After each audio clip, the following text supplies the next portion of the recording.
నమస్తే అండి అందరికీ వెల్కమ్ టు నాగరాజ్ టీవీ. నేను మీ నాగరాజు. ఫ్రెండ్స్, ఇక్కడ అప్డేట్ చూసినట్టయితే 25లోగా ఓటీఆర్ అప్డేట్ చేసుకోవాల్సిందే అని చెప్పేసి మనకు అప్డేట్ అయితే రావడం జరిగింది. సో టీజీపీఎస్సీకి సంబంధించి వీడియో పూర్తి వరకు చూడండి.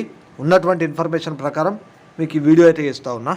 సో ఇక్కడ ఏది మనకు 25లోగా ఓటీఆర్ అప్డేట్ చేసుకోవాల్సిందే, లేకుంటే జాబుల అప్లైకి అనర్హులవుతారు టీజీపీఎస్సీ అంటూ మనం ఇక్కడైతే అప్డేట్ అయితే చూడొచ్చు. సరే, ఏమిచ్చారు ఏందని చెప్పేసి పూర్తిగా అయితే చూద్దాం.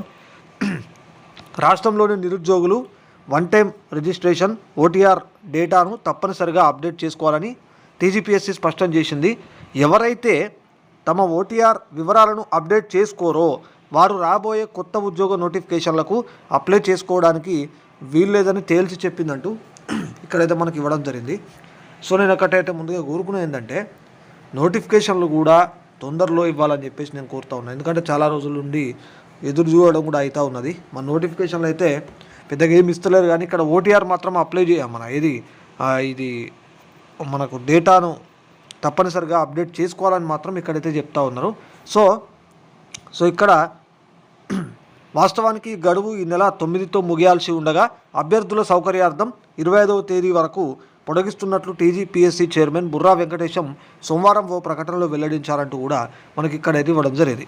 అంటే భవిష్యత్తులో విడుదలయ్యే అన్ని నోటిఫికేషన్లు, అప్లికేషన్లు, ఫలితాలు, తుది ఎంపికలు ఇవన్నీ కేవలం ఓటీఆర్లో ఉన్న డేటా ఆధారంగానే జరుగుతాయన్నారు. ఇటీవల జరిగిన ఎస్సీ వర్గీకరణ మార్పులు, అభ్యర్థుల విద్యా అర్హతల్లో మార్పులు, వివరాల సవరణకు వచ్చిన విజ్ఞప్తుల నేపథ్యంలో ఈ నిర్ణయం తీసుకున్నట్టు చెప్పారు. వ్యక్తిగత విద్యా కేటగిరీ వివరాలను సరిచూసుకోవాలని సూచించారని చెప్పేసి కూడా ఇక్కడ ఇచ్చారు అనమాట. సో ఇక్కడ ఏమన్నారు, వ్యక్తిగత విద్యా కేటగిరీ వివరాలు ఇవన్నీ కూడా సరిచూసుకోవాలని చెప్పేసి సూచించారన్నట్టు ఇక్కడ మనకి ఇచ్చారు కాబట్టి ఒకసారి అయితే చూసుకోవాలి. ఇక అదనపు అర్హత కలిగిన అన్ని విద్యార్హతలను అప్డేట్ చేయాలన్నారని చెప్పేసి కూడా, అంటే అదనపు ఈ విద్యార్థులు ఉంటాయి కదా వాటిని కూడా అప్డేట్ చేయాలన్నారని చెప్పేసి. అయితే అన్ని సంబంధిత సర్టిఫికెట్లు, కొత్త కలర్ పాస్పోర్ట్ సైజ్ ఫోటోను ఇక్కడ ఏమన్నారు, అన్ని దానికి సంబంధించినటువంటి సర్టిఫికెట్లు ఏవైతే ఉంటాయో అవి, అదేవిధంగా మనకు కలర్ పాస్పోర్ట్ సైజ్ ఫోటో ఉంటాయి కదా, సో కొత్త కలర్ పాస్పోర్ట్ సైజ్ ఫోటోను అప్డేట్ చేయాల్సి ఉంటుందని వివరించాలని చెప్పేసి ఇవ్వడం జరిగింది. గడువులోపు వన్ టైం రిజిస్ట్రేషన్ డేటాను అప్డేట్ చేయని అభ్యర్థులు త్వరలో రాబోయే రిక్రూట్మెంట్ నోటిఫికేషన్లకు దరఖాస్తు చేసుకోవడానికి అనర్హులవుతారని హెచ్చరించారు.